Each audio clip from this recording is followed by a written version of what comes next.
effectively losing a little ground on the leaders after a relatively slow start.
The links at Fancourt, home of the 2003 President's Cup and events on the European Tour. But on this stunning property, you'll find two other Gary Player designed courses, the Montague and the Otaniqua, making up 54 holes that any golfer from New York to New Delhi would love to experience. Fancourt is probably the top resort in South Africa and one of the top resorts in the world. You have 3 golf courses. If not for the ever-present sunshine, you might think this was Scotland. Such is the authenticity of the links. The links is just a design masterpiece. Gary Player, who was the original designer of all 3 golf courses, has mentioned in many instances that he believes the links is his best ever designed feat. Yes, play to your handicap around this place and you've had the day of your golfing life. Mind you, that applies anyway, no matter the score. If you think that every mound, every bit of grass, every bush on the golf course is man-made, it's an artificial links. And this was an old airport, which is an absolutely flat piece of ground. There was a city dump. What he created here is just something really magnificent. It's a very, very tough golf course. From the beast to the beauty of the Montague, where so many holes create competition for the course's signature examination. The one that's most recognisable is the 17th. 17th is when one sees the hole, you will start thinking a little bit about Augusta. The front 9, 5, 6, 7 and 8 are incredibly tough holes. If one can get through that without dropping too many shots, you're probably in for a pretty good round. But there's a lot of the holes that are in beautiful garden areas, so one will get the sense that it's not just about the hole that you're on, but to actually take notice of the surroundings. The gardens are beautiful, and every now and again you actually got to look up because you're surrounded by the most incredible mountains. Fancourt is surrounded by the Otaniqua mountain range, and I think often we play golf and we look down and we're so focused on the golf hole that we forget how beautiful the surroundings are that we're playing in. Yes, anyone who's spent time at Fancourt will recommend it with a passion. Here there's a synergy of breathtaking scenery and golf of the highest quality. It's a charming place, it's got a lot of character, so it has everything really from our point of view in terms of what we want to offer and deliver the players. And you know, this is a global golf tournament with an international reputation, so we have to find, you know, a resort that can match that, and we certainly find that in Fancourt. It really is fabulous. But Kim, how are the contenders for the World Corporate Golf Challenge title faring out on the Montague? Well, Phil, the Italians representing Ramco Europe have scored 25 points in the first 7 holes, moving from 8th at the start of play into the top 3 on 71. Plenty to cheer there. Well holed, sir. The 5th hole measures 401 yards. No gimme there. A birdie chance, though, for Andrew Lane from VPAR England. Oh, and he's got a chance. Oh, yes. But there's still lots of work left for them if they're going to challenge for the title.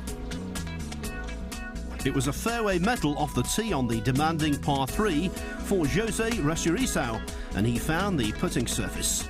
Portugal netted 4 points there, then added 5 more to their total on the third, while their playing partners didn't fare quite so well on that same stretch. No, they come up short with this par putt on the second. And they came up short of points as well. 8 points on the first 3 holes.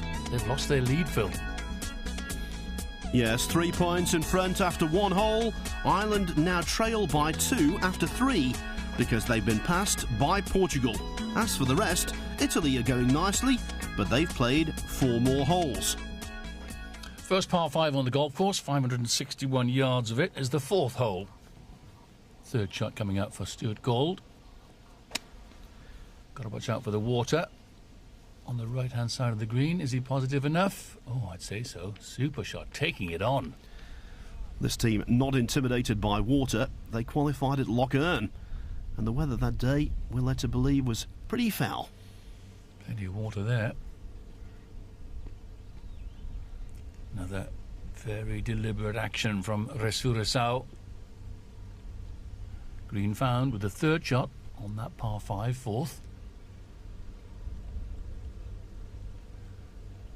He'll be used to some sunshine where he lives, down near the Villamora Club, based in Quarteira, little town down there in the heart of golfing country on the Algarve. There you see the sign at the back of the tee, Jacklin. Tony Jacklin, the former US Open and Open champion, Ryder Cup hero. He's the ambassador for the World Corporate Golf Challenge. Timothy Ionmike, his tee shot there on the 8th.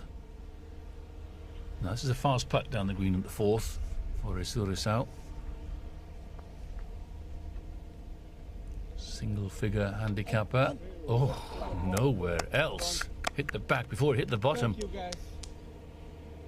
Like Dale says, They're looking very good, these Portuguese pair, Phil. They've been here before. Very important in this form of competition. Well, Portugal have got a great history of success in this event. They're looking for their 4th victory since 2007. Stuart Gall's response is equally positive. Game on here in this match. Great stuff. Knows all about competition, Stuart Gould. Played for a number of years professionally as a footballer for Hearts in the Scottish League. Up ahead to the 10th, downhill tee shot, so reachable if you give it a very good biff with your second shot. Signor Negroni in the Italian team. Oh, and he's greened it. That was exceptional. The watery grave awaits anything errant. Igwe on the 8th. We saw him miss a birdie chance on the 2nd. beautiful. But he doesn't miss that. Very nice indeed. Thank you. One of those players who looks good over the putter, Kim, because he's so relaxed. Yeah, he's a big guy with a very soft touch on the greens. The shot that faces Stuart Gold on the 5th. Tight pin. As he looks at it, it's just over that bunker. How brave is he? Well, I tell you what, he started it down the left. Winds off the left. Oh, coolly done, go in. What a shot that is. Is this a pro tournament, Phil? Well, with some of the quality of the golf we're seeing, you might be confused. Italy are having a great day so far. Nicholas Wieseman. Stroke index 16, the 10th, so he doesn't get a shot start on this one under the Stipford system. Oh, that was his 3rd. Sales manager for Ramco Europe, who plays at the Serenissima Golf Club. Little dunch with the sand iron. Nicely controlled, just pulled it slightly. Resurrecao there. His 3rd shot on the 5th. A testy par putt to come. Now for birdie on the 10th. Negroni.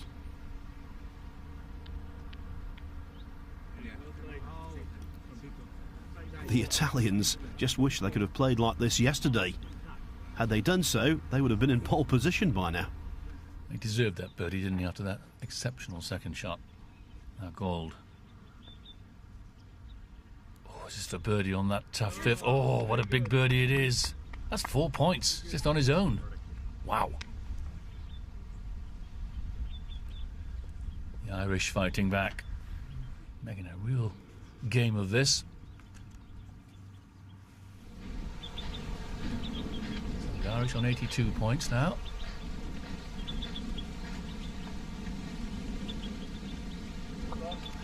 Bit of body action there, willing it in it goes. Strong competitor, this man. As for actual points gathered, Italy are leading, but with 5 holes in hand, Ireland and Portugal remain the most likely champions. We're enjoying the golf, we're enjoying the company, the weather's great. If we could just play a bit better, I'm sure we'd all feel better.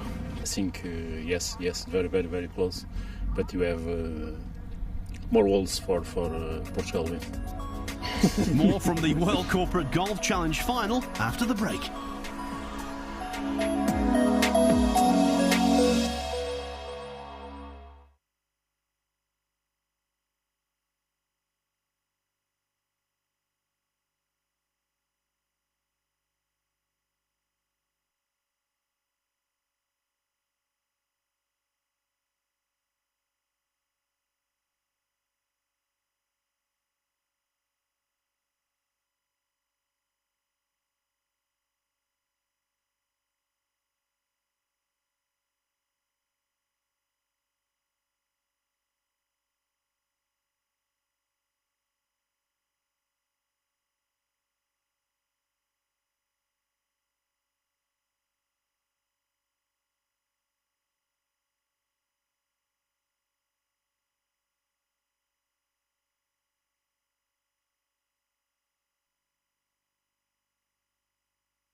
We've already seen Jeremy Dale acting as the starter on the first tee, but it's exhibiting simply extraordinary trick shot skills where the Englishman excels, and he's no stranger to this event.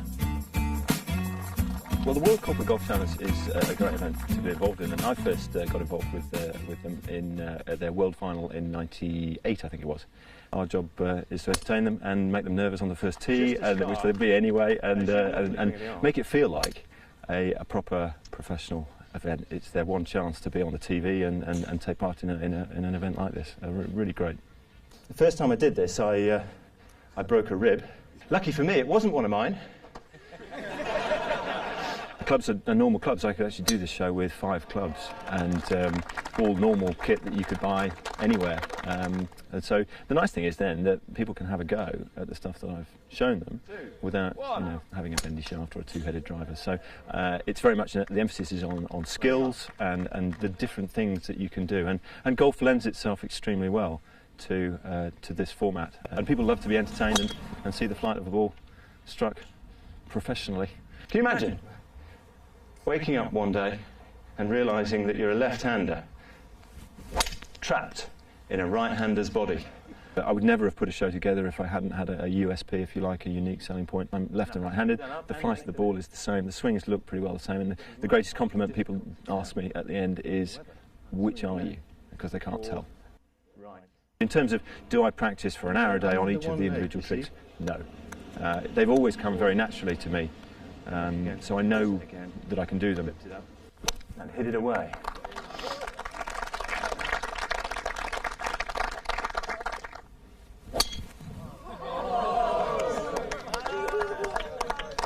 This show is for kids of all ages. During the show I always ask for audience participation, usually off the high tees, and people struggle to hit the ball at all. And then they see that I can do it right and left-handed and fade and draw it on both sides and hit it all kinds of different ways, and I always say to them it's the only way I can get any respect at all these days. Short putt, short swing. You want to hit the ball just a little bit further, longer putt, longer swing, and so it goes. And of course, if it gets really long, I pinch myself every time I come to places like this that I'm allowed to call this work.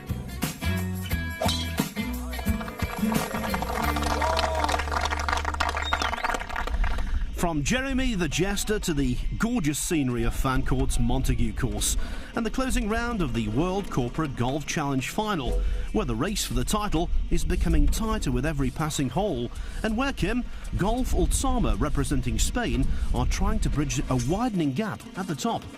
Yes, at the 8th, a dangerous par 3, water in front of the green, long-range birdie putt for Rafael Biuntha. Oh, not quite. 20 points from 8 holes, up to 71 in all now. Still well off the lead. Chemical Corp from Wales have found a potent blend, with the highlights so far this pin-seeking approach from Paul Aspey on the